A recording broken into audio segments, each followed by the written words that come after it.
Hi, I'm Walter D. Kennedy. I'm Chief of Heritage Operations, Sons of Confederate Veterans, and this is Commander's Comment for April. And we have the distinct honor today to be able to interview the Lieutenant Commander of the Sons of Confederate Veterans, Larry McClooney, Jr. Larry, tell us a little bit about you. Who are you and where did you come from? Well, I appreciate Donnie having me here. I'm a native Mississippian. I've been married to my blushing bride for about 26 years now. I think she would like for me to say blushing bride.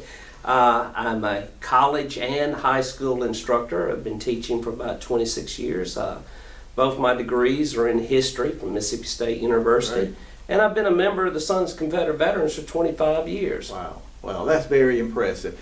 Tell us, you are the Lieutenant Commander-in-Chief of the Sons of Confederate Veterans. We've been interviewing Paul Grambling, Jr., the Commander-in-Chief, so in April we're going to interview you, obviously. Tell us a little bit about the function of the Lieutenant Commander-in-Chief of the Sons of Confederate Veterans. The Lieutenant Commander-in-Chief's primary job is to focus and develop ideas for recruiting and retention for the national organization. I kind of like to look at my position as like the cheerleader of the organization, because we all know that the front lines is where the camps do most of the work. Correct. We have to provide ideas, develop these new ideas to retain our membership, to recruit new members, which is always a big problem with us in the organization. It's not necessarily the recruiting, but the retention aspect of it. And we try to come up with these new ideas to present to the camps where they can come up with new ways retaining their members, to recruiting, provide them with assistance, provide them with materials that they can use for the retention and recruiting. Well, great. I also notice each month or every other month when the Confederate Veteran Magazine comes out, you have an article in the Confederate Veteran Magazine. In one of your articles, I believe it was this last issue, I may be wrong, you mentioned something about we need to be fanatics. You know, our enemies have a way of cherry picking terms to make things look worse than they are, to make us seem extreme, bomb throwers. What did you mean by that term? Yeah, they do tend to have a way of using our own words against us at times. But I'd just like to read a quote from Webster's Dictionary that I believe I quoted in the article about what is a fanatic. And a fanatic is a person who is filled with excessive zeal. Like I said before, the Lieutenant Commander-in-Chief is like the cheerleader of the organization. I'm trying to inspire our membership. They need to take on more zeal. You go to a regular camp meeting, and most camps, you have about 10% of a camp that is active, they're ready to do something, to be active in the organization in their camp. And then you move on to the national level, and maybe 1% of our organization comes to national reunions, you hear from them and so forth. Just think, if our members were so zealous, how active they would be. And that's the reason why I'm saying we need to become fanatics. We need a cultural change in this organization that would encourage our members to become so inspired, so fanatical about this organization that they'll be dedicated to it. Dedicated membership, dedicated to the principles that our Confederate forefathers and our colonial forefathers believed in. I believe that's really what we're exactly. pointing at. You know, one of the points that I try to bring out in the article is that I like to point out that Southern history is American history. Right. And think about the creation of this nation and the principles that this nation relies upon. It was created by Southerners. Exactly. 4 out of the first 5 presidents were Southerners. Absolutely. Well, good. I'm glad you cleared that up for us. And one other thing I'd like to say is, for people who are not familiar with the Sons of Confederate Veterans, a camp is our local chapter organization. A lot of people get confused by some of our terminology. You're a Mississippian, I'm a Mississippian. We're here in Mississippi right now. Tell us a little bit about the Mississippi flag fight, and how does that relate to all that we're seeing right now with the attack on traditional American values? Well, the Mississippi flag fight it started back around 2001. It's been actually going on before then. But in 2001, we held an election here in Mississippi. 68% of our voters voted to keep that flag. Now, you have a lot of the press say, well, 1/3 of your population was ostracized because of that vote. Well, 68% of voters in Mississippi voted to keep that flag. That's a landslide. It is. It's huge. But think about it. It's very diverse people that voted for it. It wasn't just one-sided. Exactly. And it was diverse on the opposition side as well. Right. But it made people realize that, so much opposition was actually coming from out of our state. We were being attacked. Huh. And they wanted us to change something to suit them.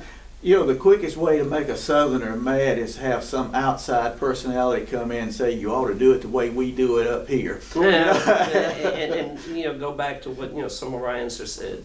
All we care is you leave us alone. Just leave us alone. Yeah. That's right. Well, that's great. Well, I'm glad to hear that because Mississippi is standing firm. As a matter of fact, I believe y'all down on Interstate 55 south of here, you've got a giant Mississippi flag flying right now.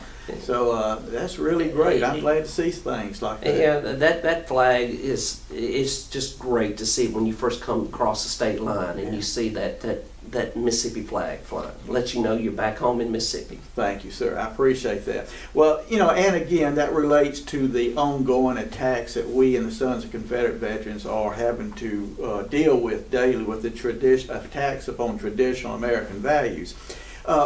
One of the things that you seem to be keen on, and you and I have talked about, is reaching out to a younger generation of Americans and Southerners. What's your ideas and your plans for reaching, let's say, the millennials or younger generation with what we're talking about here? Well, millennials is one of those terms that makes people raise their eyebrows up, especially with the attacks that are taking place upon traditional American values, traditional Southern values. Yes. From the left, as we always refer to. But not all millennials are that way. And we really need to reach out to millennials and recruit them into our organization. They are looking for a place that is conservative, and I'm referring to our conservative Southern millennials. Right.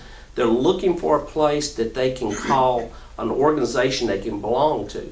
And the main reason why I believe we should focus on these young people to come into our organization is, in about 10, 20 years, gentlemen like you and I, we're going to be, in our later years, probably passing away. Who's going to pick up the torch? Who's going to pick up the banner after we are long gone? Right. And if we don't bring them in and start cultivating them, start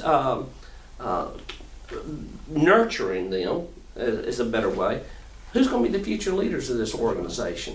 But now, how do we reach those people? Well, one of my ideas is to use their own technology. Reach out to them with a set of videos. Millennials today, you can't hit them with methods the way we used to do a long time ago. You mean Videos. we're not in the 19th century? Is No, that what you're telling me? we're not in the 19th century anymore. No, but we got to start using technology that they are more familiar with. Hit them with social media, Instagram, Twitter, Snapchat, Facebook. But I want to do a set of videos that is aligned with their way of thinking. I have a production crew that is in tune with this generation now. We've done some studies with them and so forth like that we can adapt those videos to their line of thinking. There'll be 90-second videos because millennials, they're not going to sit and look at something that's over 2 minutes long. Yeah. So 90-second videos, about 4 of those, that would eventually lead to a 5-minute video to give them information they need, how to join the Sons of Confederate Veterans and so forth like that. But the people I'm going to have involved in the videos, the first one is I'm going to have a grandfather and his grandson. A grandfather is only 45 years old. So we're looking at someone as, when we think grandfathers, we don't think someone that old. So, and with his grandson, and having a conversation with him, showing him the connection, why he needs to learn about his Southern history, his Southern past, his American history.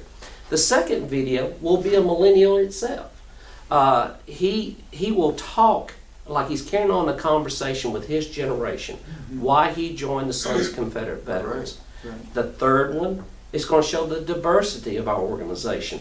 I have a gentleman of the Jewish faith that's going to talk why he joined the Sons of Confederate. And that's the big thing that a lot of people don't realize is the diversity in our organization. And we want to capture that and make them realize that we come from different walks of life, that we are a diverse organization. Right. We're not just old men. We do have younger members, Yes. but we need more. Much more. And if we capture those people, millennials are quick to act. They use technology. How do you think millennials got together to counter-protest a lot of things that we did? Right. So use their own tools against them. Well, and that's great, and we're not necessarily using it against them, I don't think, as much as we're educating them and inspiring them to be proud of who they are. I've often said that most Southerners really desire to be proud of who they are, but no one is telling them the side of the story that you're talking about telling them, and that's our job, and that's why we here at Make Dixie Great Again, that's why we're doing these videos and Commander's Comments and other videos in order to promote a positive view of the South. Tell the good side of the story of the South. Now this is part one of our April issue of Commander's Comment with Lieutenant Commander Larry McClooney. We'll be back shortly with part two, and we'll talk a little bit about a video that you were in dealing with diversity of all things. So we'll be back with you. See you on the flip side on part two in the Commander's Comment. Friends, please attend and pray for the success of the Stone Mountain Rally this Saturday, this weekend, on April the 6th. Download the flyer at MakeDixieGreatAgain.org. A big crowd will show the politicians that the public supports America's Confederate monuments. Now, if you can't go to Stone Mountain, come on over to Mississippi and attend the dedication ceremony of the Mississippi Mega Flag shown in this video. The event is scheduled for this Sunday, April the 7th at 2 o'clock. If the weather is inclement, the event will be postponed to May the 5th.